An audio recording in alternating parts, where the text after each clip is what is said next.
Good afternoon, good evening, good morning. Tonight, we would like to discuss the issue of 45 years of rigged elections in Zimbabwe. That is something. The great scientist Albert Einstein said insanity is repeating the same thing over and over again, expecting a different result. We have participated in flawed elections for 45 years and counting, expecting a different result.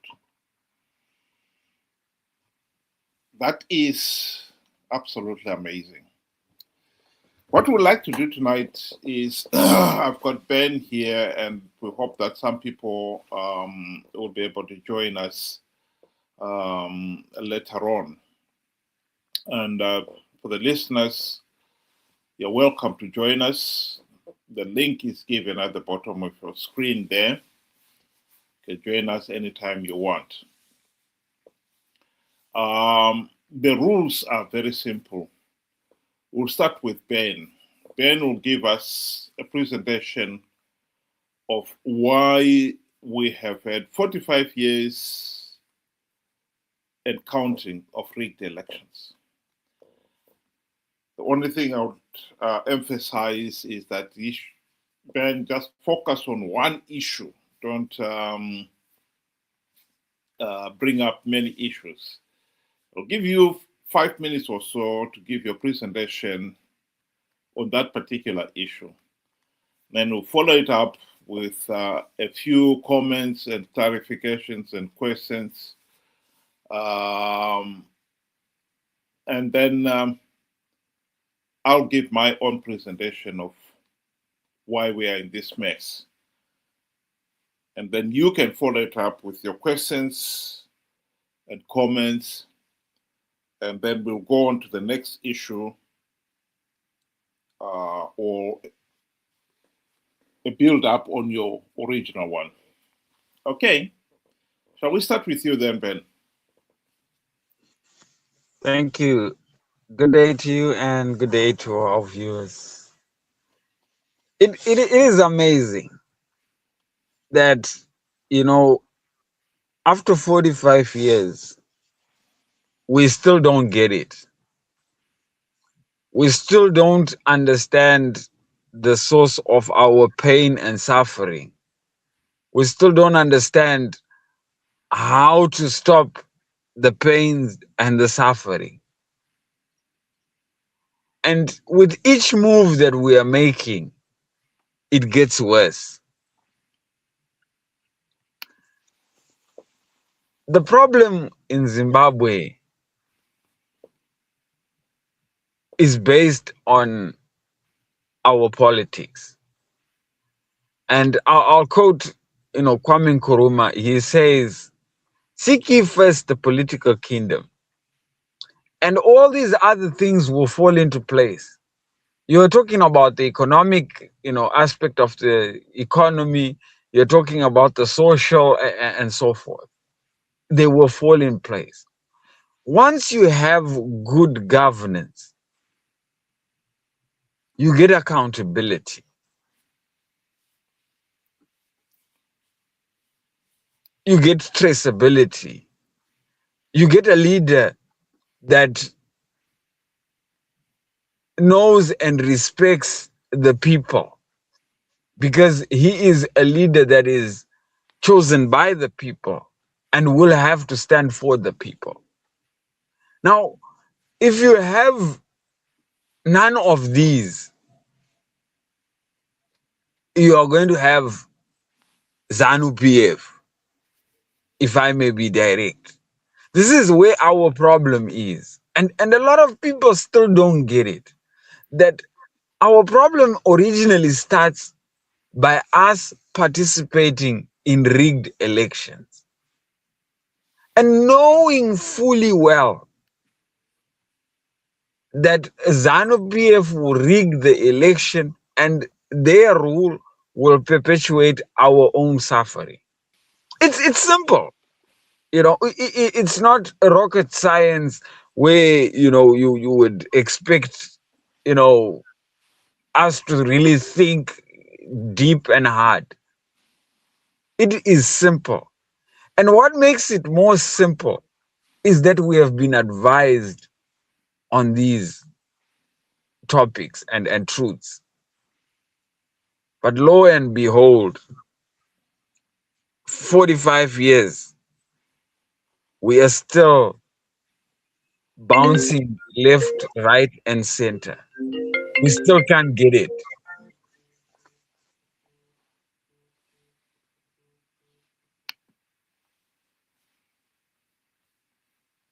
Sorry, Ben, go ahead.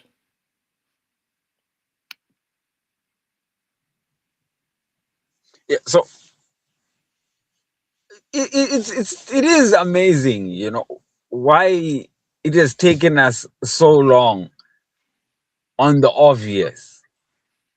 It's really, discouraging that, it's not hard. I think, just the basic mind, the layman can understand what really is going on and what is required for us to have good governance.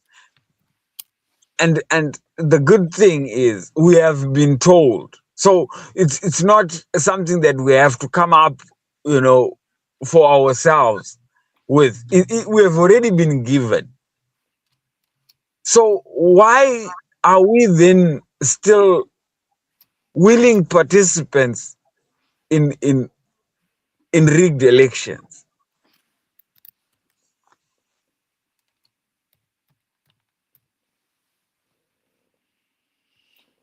Thank you very much, Ben. Just to follow up on that point. I totally agree with you that Kwame Nkrumah was right in saying, seek you first the political kingdom. But if you go back to 1980, I think it would be unfair to expect that the people could resist the uh, fait accompli that was presented to them by ZANU-PF. Because ZANU-PF in that year said if we don't win the elections, the Bush war would continue. What did you expect them to do?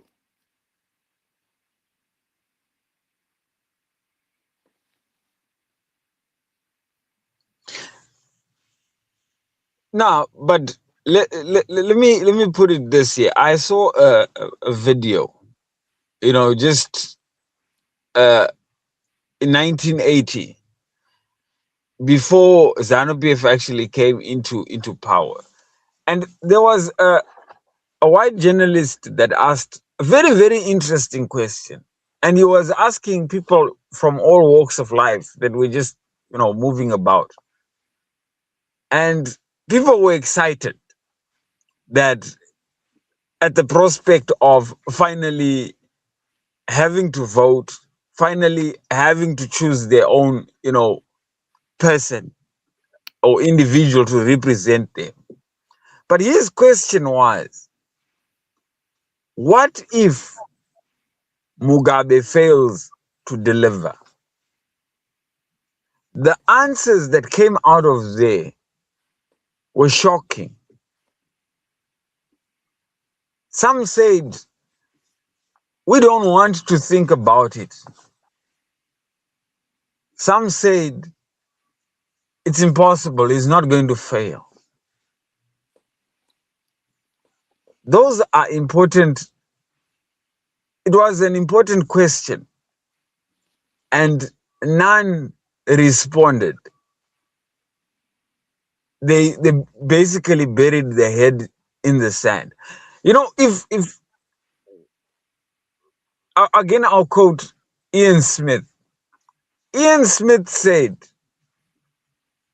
for you to have a vote, you have to understand what it's all about.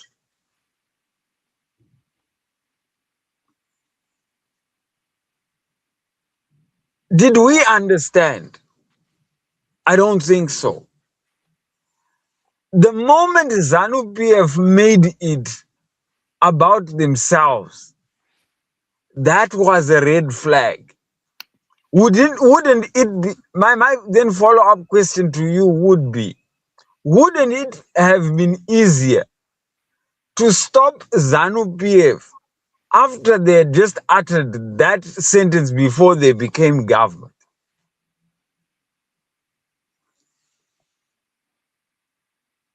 Well, I think the case I presented to you, yes, I agree that there are some people who were naive enough to believe that independence was the panacea to all our problems. That ZANU PF uh, were great rulers, intelligent, visionary leaders, and so forth.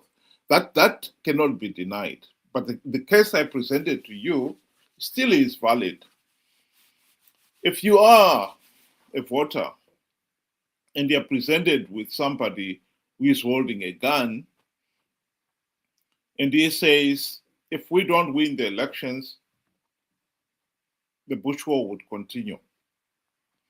I think you'll have to be fully hard to argue with somebody like that. That is the situation I was presenting to you.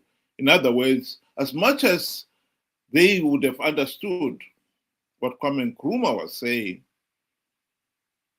when you're presented with somebody who has the gun, and the same situation was repeated actually, if you think about it, in 2008, when ZANU PF realized that they had lost the election, and then they blatantly rigged the vote count of the March vote that year to justify the runoff. And during the runoff, they brutalized the people. Under those situations, you really cannot expect the people to do anything other than to do what ZANU PF wanted. That's what I was trying to get at. Yeah, but we have to take into consideration that ZANU PF was not the only, you know, organization that was involved in the war of liberation. Some people went to war because of their love for an independent country, despite political affiliations. I believe that they should count as a factor to say not all that went to the war of liberation were Zanla forces and were under ZANU PF.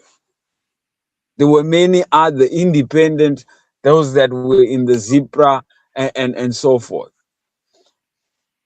One thing that we mustn't, try and give an excuse for our shortcomings is trying to find that excuse. Yes, I mean, we've had different, threats, not only from ZANU PF, but all around the world. But how have you handled such a threat is the best answer to that.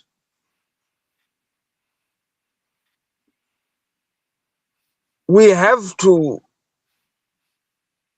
take the responsibility to say we did not think things through when we got that vote.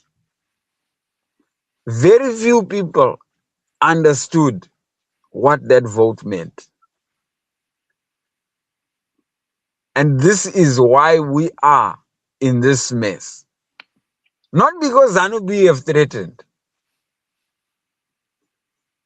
It was us who decided to bury our heads in the sand by saying exactly what you are saying to say. We were threatened. ZANU PF was not government. It was easier then than now. and we have to take responsibility. And besides, at independence, I sincerely believe, because the video evidence is there of the celebration that was happening. The people were happy. And I think the same people that were happy when Mugabe was ousted by Mnangagwa, that is the same. Let's look at that as the same example. We wanted to see Ian Smith's backside, and we did not know the devil that we were inviting. And the same thing can be said when we removed Mugabe. Oh, millions were in the street. Were they forced? I don't think so. They went there because of naivety. We did not understand. And up to today, this is why our topic says 45 years in, and we still don't understand.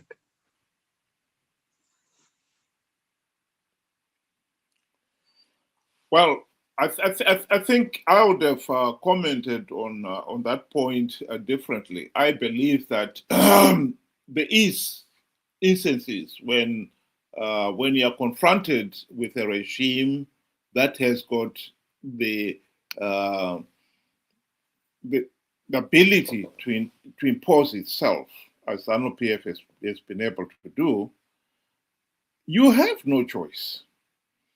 I don't think in 1980, even if I was there myself to vote, I wasn't there, I wasn't in the country, but even if I was there, I would have done anything other than vote for ZANU-PF. Because at that time, many people were tired of the war.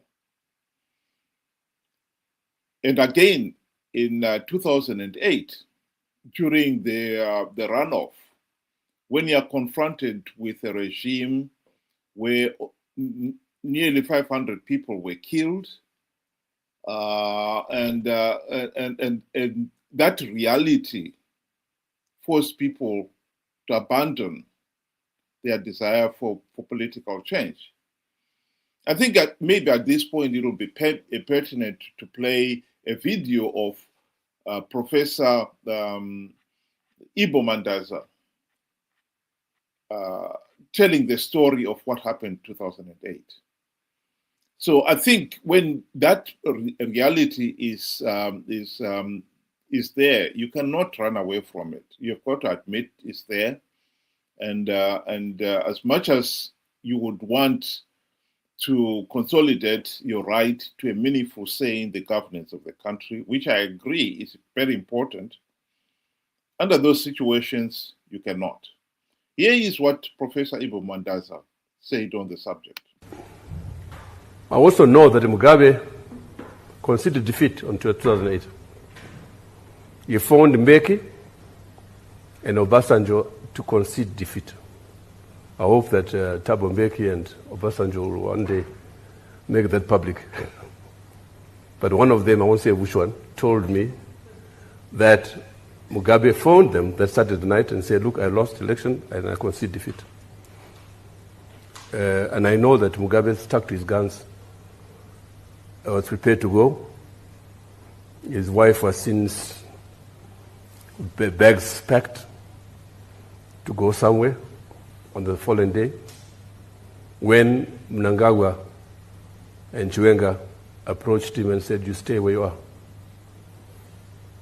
And then they contrived the runoff, sadly with the help of South Africa. And runoff took place, very violent. 360 people were killed. The South African, I came here as part of a delegation to Cape Town to see members of the ANC. I don't want to mention names, they're my friends. I saw them, and through them, a cabinet committee subcommittee of South African cabinet was set up on the Zimbabwe issue. It was on the basis of that cabinet committee that South Africa did not recognize the runoff. And indeed, it was the basis of that committee that Thabo sent the generals to South Africa, to Zimbabwe. I met them, and I was one of the few to have read the report, because I was flying to Joburg in the company of General Romano, who was a friend. He passed away, no? So, yeah. And I also took people who had lost their hands in the violence to the South African embassy in Harare. And Romano broke down in tears. How can a liberation movement treat these people like that? He was a broken man. So there's no doubt at all here in South Africa as to the brutality of the regime in Harare. So it amazes me, it angers me, in fact, when I hear the nonsense coming out of people like Mbalula's mouth. They know it. And the report has never been published, the general's report, to this day. That tells you. Is it complicit behavior? I don't know. But to get back to 2000. Well, the point was made there. I don't know whether Ben, you would want to come in and comment on that video clip.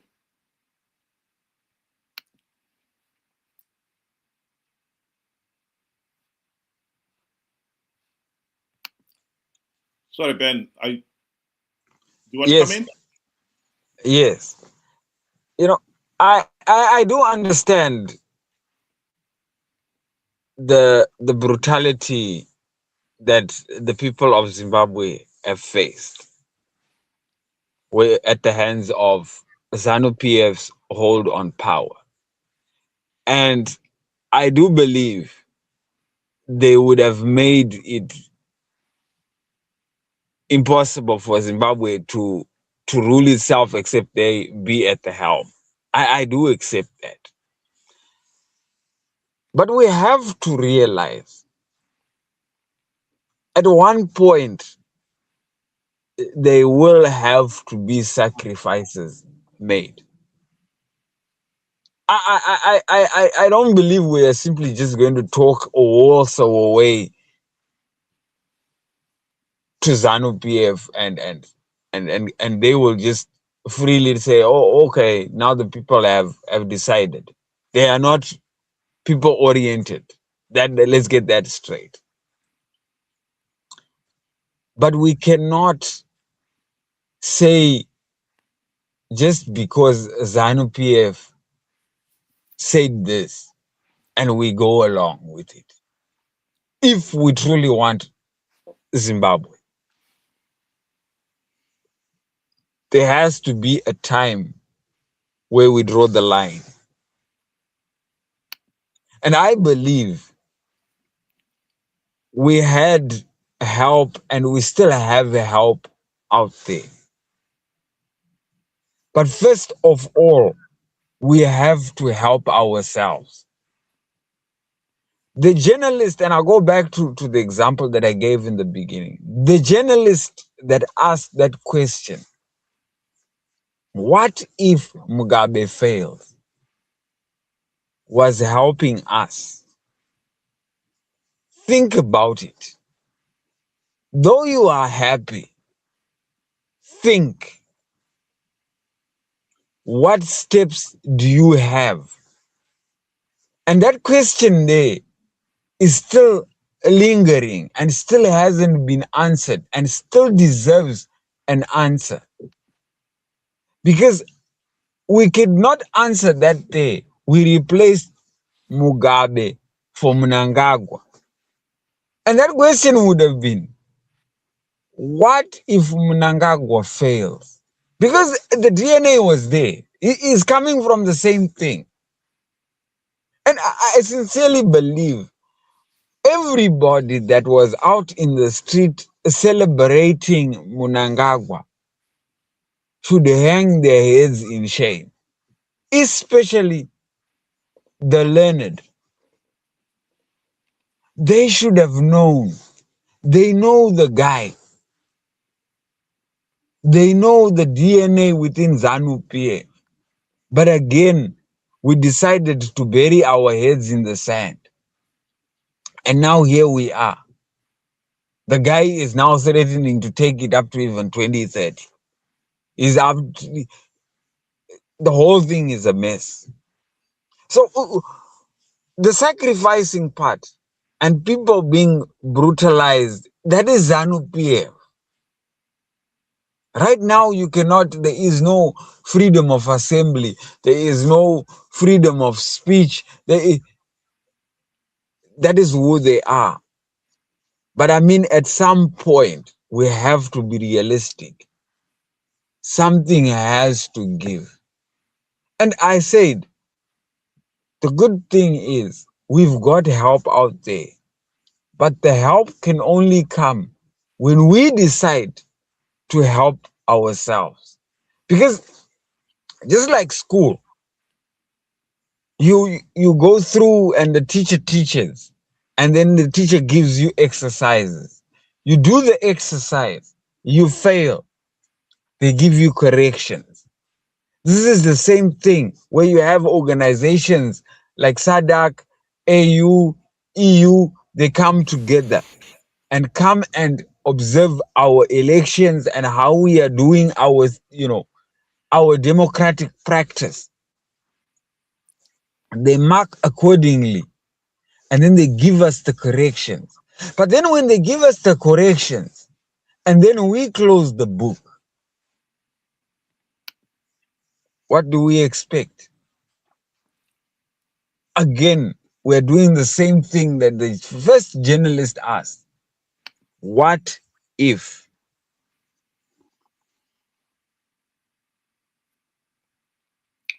Thank you very much, Ben. I think I would like to close this discussion on and emphasize the point that I think the people, as much as they were given a hard choice,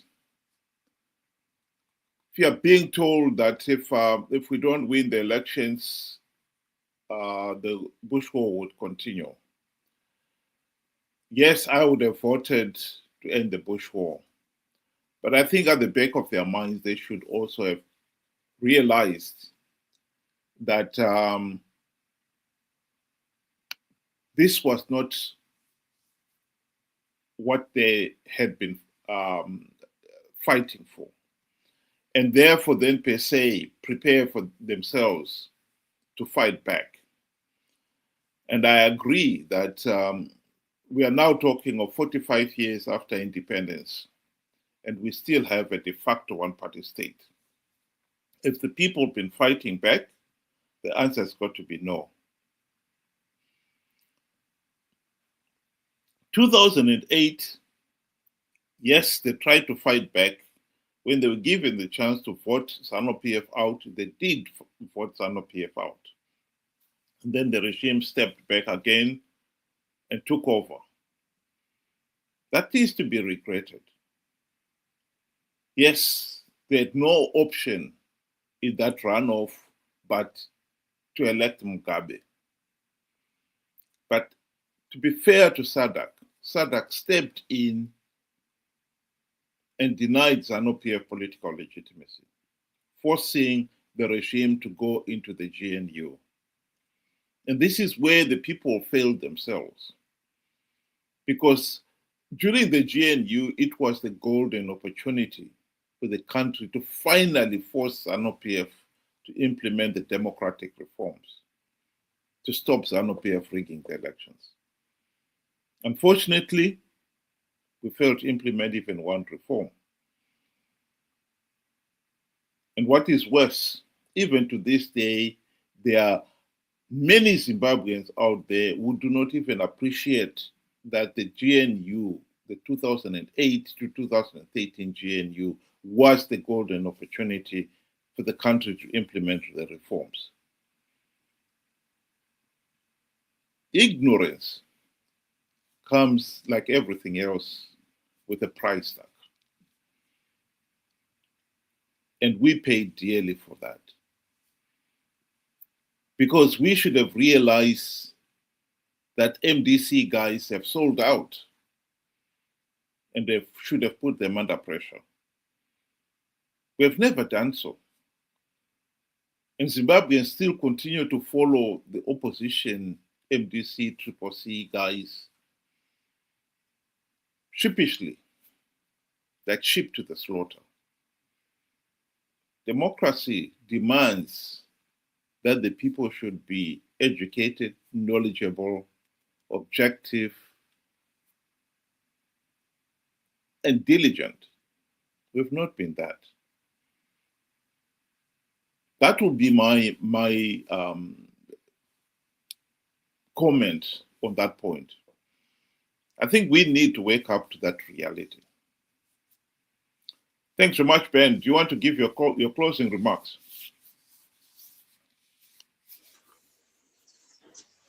In closing, I would say the answer lies with us. The power to free Zimbabwe lies with its citizens. But we have to make that bold decision. We can either continue participating in rigged elections and hope for the impossible, or we face the truth.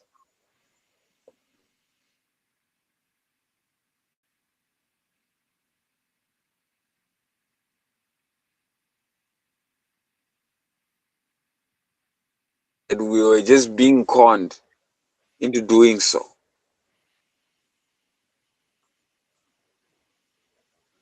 The time for us to walk away from the question, what if, is over. We have to now look at the hard and tough questions directly. We have been given answers to and solutions to our problems. So half the battle has already been done for us. But we need to do our part. And nobody else can do that. So it is now up to us. Do we continue participating in rigged elections? Or we stand up like Tanzanians and say, no, we will not be used. And then we will fight for our true right, a right to a free, fair, and credible election. Thank you. Thank you very much, Ben. Thank you very much for those of you who were listening, and we hope you'll be able to join us tomorrow for another open discussion. We'll pick another topic for tomorrow's discussion. The link for that discussion is being shown at the bottom of your screen. And we use the same link Saturdays and Sundays. So even if you can't make it tomorrow, any Saturday, we always use the same studio. And it is the same link. So again, thank you very much, Ben, and thank you to the administrator and to those who were able to join us. Thank you for joining us. Have a good evening.